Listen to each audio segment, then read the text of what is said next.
En 1741 se produjo la mayor operación militar naval de la historia en aguas americanas. Una operación anfibia de dimensiones no superadas por la Marina británica hasta el desembarco de Normandía en 1944 atacó la ciudad española de Cartagena de Indias. Entre sus defensores destacó uno de los hombres más incomprensiblemente olvidados de la historia de España, Blas de Lezo. Blas de Lezo y Olavarrieta nació en Pasajes de San Pedro, Guipúzcoa, de familia de marinos. En la ría que forma el Oyarzún, en su desembocadura, toda la vida mira al mar. La infancia de Blas de Lezo estuvo seguramente rodeada de leyendas de grandes navegantes, aventuras y el ejemplo cercano de una gente dura, trabajadora y audaz, que se adentraba en el océano en frágiles embarcaciones tras las ballenas.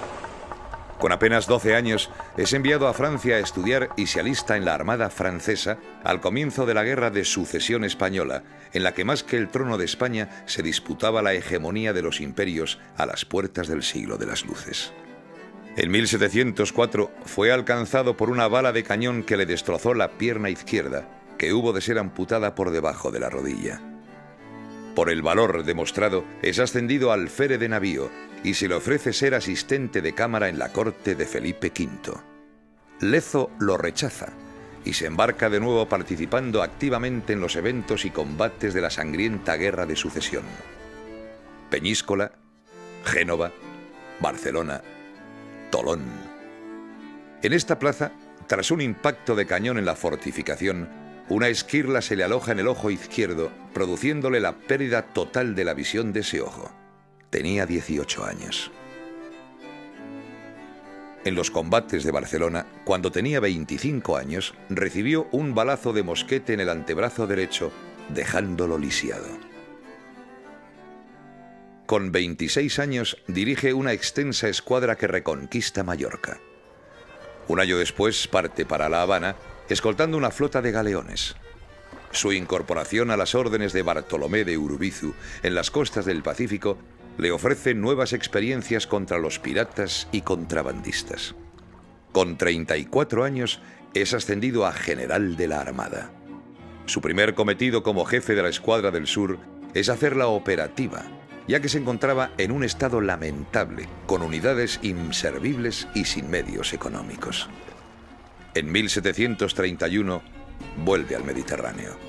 Tras una exitosa misión en Génova, para las arcas de la corona, participa brillantemente en la expedición de Orán, protectorado otomano de Argel. En 1734, Blas de Lezo asciende a teniente general y en 1737 es destinado a América como comandante de la escuadra de Cartagena de Indias para asumir la defensa de sus costas. El esplendor alcanzado por Cartagena en el siglo XVII y su importancia estratégica para la administración española de Indias la hizo ser objetivo de ataques de piratas y enemigos de la corona española. La necesidad de defenderla de los continuos ataques hizo que a lo largo de los años fuese fortificándose hasta convertirse en una ciudad fortaleza rodeada de castillos, fuertes y baluartes. La alianza de España e Inglaterra en las guerras contra Francia en el siglo XVII había hecho que los ingleses recibieran muchos beneficios del comercio con los puertos de la América española. La Guerra de Sucesión, en la que los ingleses tomaron partido, junto a los holandeses, por el bando perdedor, mermó sus privilegios. El Tratado de Utrecht, al final de la guerra, en 1713, palió sensiblemente este hecho con el llamado derecho de asiento, que estipulaba las magnitudes y formas del comercio permitido por España en sus colonias. Sin embargo, las limitaciones de este derecho eran continuamente violadas por los traficantes de esclavos y contrabandistas. La injerencia del contrabando británico en el comercio americano y la efectiva actuación de represión de los guardacostas españoles habían tensado las relaciones entre ambas potencias. En la Guerra Anglo-Española de 1727-1729, como respuesta al asedio de Gibraltar por parte de España, la Armada británica bloqueó Portobelo. La naturaleza tropical y el hacinamiento en las naves durante tanto tiempo diezmaron el contingente británico, falleciendo 4.000 soldados, marineros y oficiales por la fiebre amarilla y el escorbuto, sin efectuar un solo disparo. La incierta paz promovida por Robert Walpole era contestada en el Parlamento de Londres por los lobbies del comercio marítimo que lo acusaban de blando. El recuerdo doloroso de la muerte inútil de tantos británicos en el bloqueo de Portobelo era un arma arrojadiza perfecta contra la templanza del primer ministro. Ante la escalada antiespañola, Blas de Lezo se obsesionó con reforzar las defensas de la ciudad y la bahía. San Felipe fue rodeado de fosos y trincheras y mejorado con un hornabeque y plataformas en las que situar artillería. Entre los miembros del Parlamento, en la oposición, violentamente opuesto a Walpole, se encontraba el capitán Edward Vernon, un oficial naval que animaba la urgencia de una expedición contra las posesiones españolas en el Caribe, alardeando de que podía tomar Portobelo con solo 6 barcos. Para atizar el clima antiespañol, llevó a la Cámara de los Comunes a un capitán contrabandista que se llamaba Jenkins, que decía que en 1731 el capitán español León Fandiño, a la sazón en el servicio de guardacostas español en el Caribe, lo interceptó y, cortándole la oreja, insultó al rey británico afirmando que le haría lo mismo a Jorge II si se atrevía a hacer lo mismo. Una gran campaña mediática se desató hasta lograr una declaración de guerra contra España. Vernon fue comisionado y nombrado vicealmirante con las instrucciones de dirigirse al Caribe y atacar los intereses de la corona española en cualquier momento y de cualquier manera. Vernon llegó a Port Royal con 6 navíos. A mediados de noviembre puso proa con su flotilla a Portobelo. La lucha apenas duró 2 horas. Tras destrozar el fuerte, lo tomaron sin encontrar apenas resistencia. Vernon envió noticias a Londres, donde fueron recibidas con júbilo. La euforia fue tal que hasta se compuso un himno para la ocasión que todavía perdura: Rule Britannia. Mientras esperaba refuerzos determinantes en hombres y barcos, se dedicó a realizar acciones de castigo contra los puertos de la corona española. Entre otros, realizó 2 ataques a Cartagena, con la posible intención de tantear las capacidades defensivas de la ciudad. En 1740 se restableció el virreinato del nuevo Reino de Granada.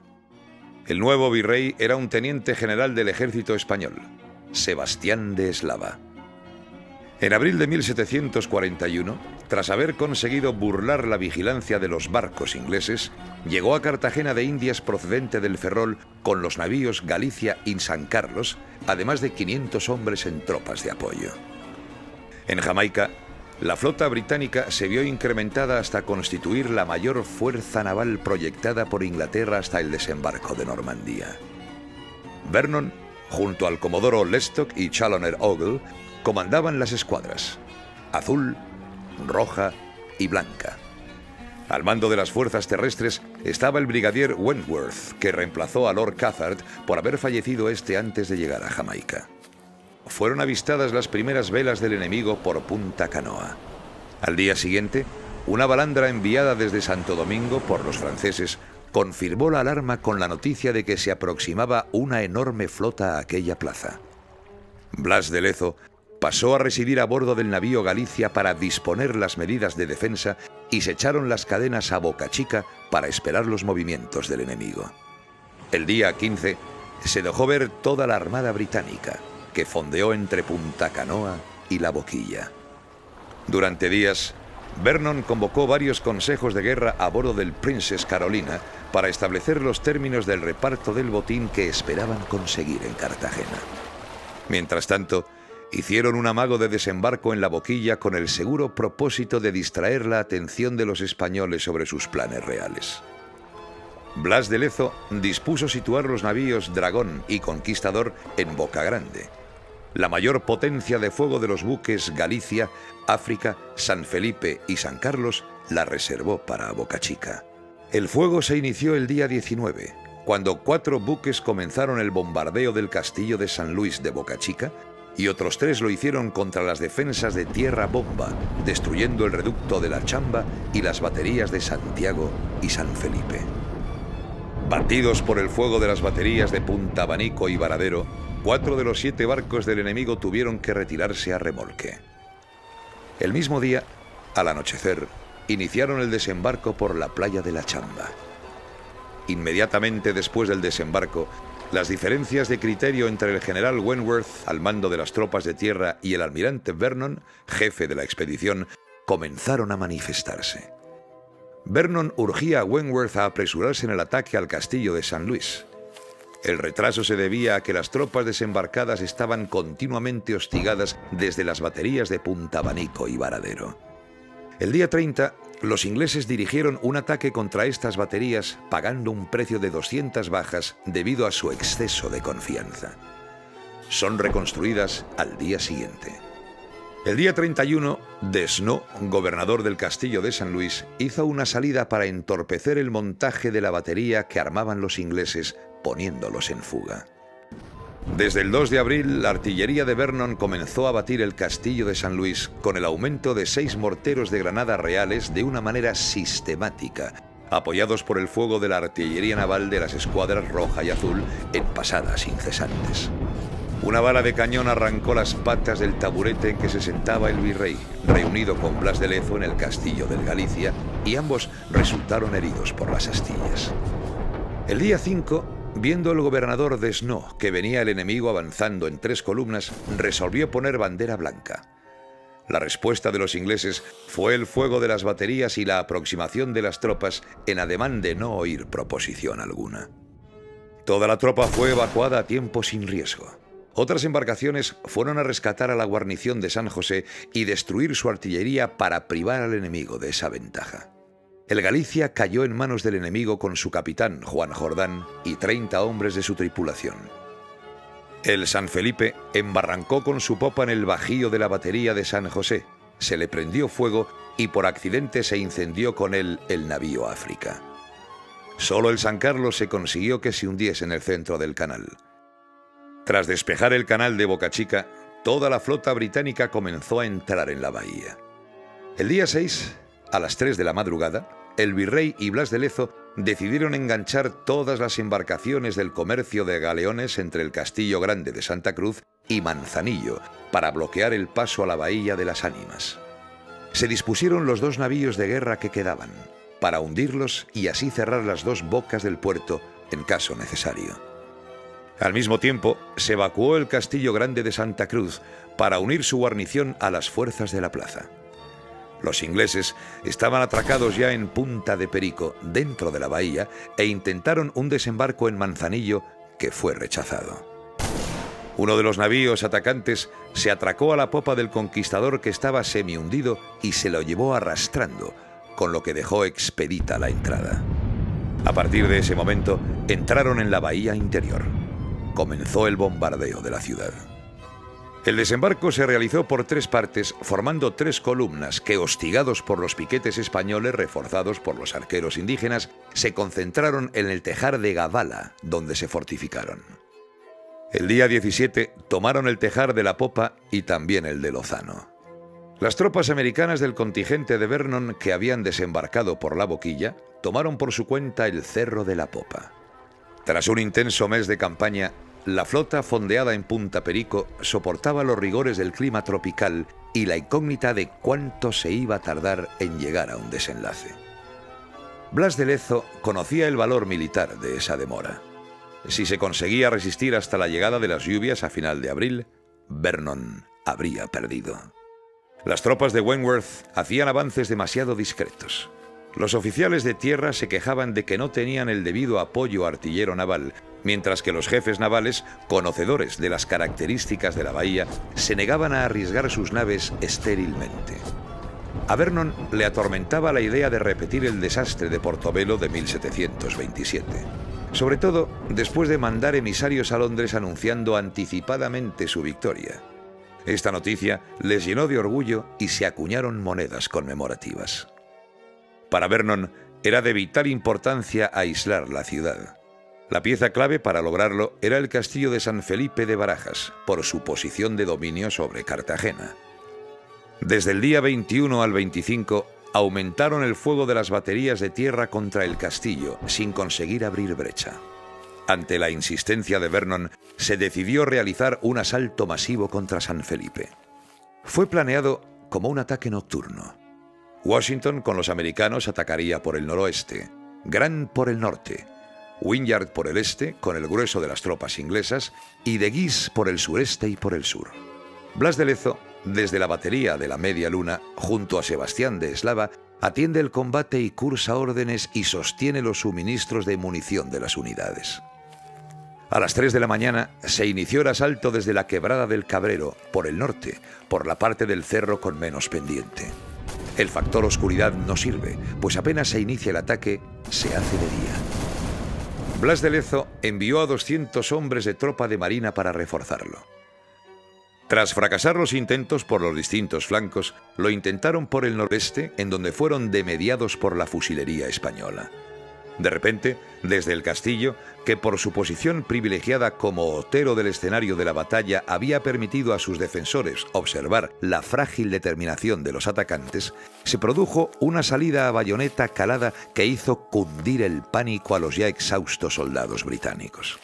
La desbandada de las tropas de tierra acrecentó la tensión entre Vernon y Wentworth.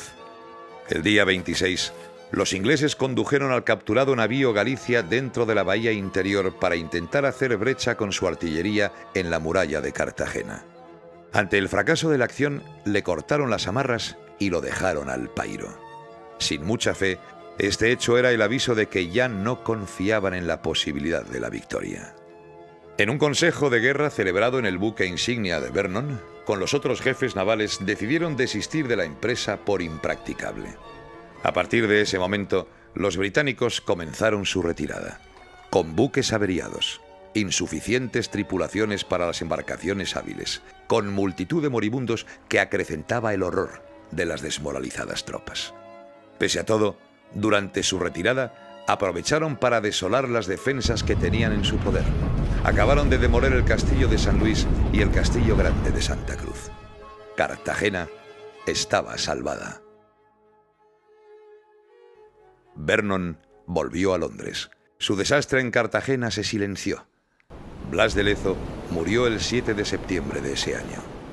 La defensa de Cartagena fue posible por la resolución de muchos hombres valientes, encabezados por Blas de Lezo, que defendieron con conocimiento y coraje lo que les pertenecía.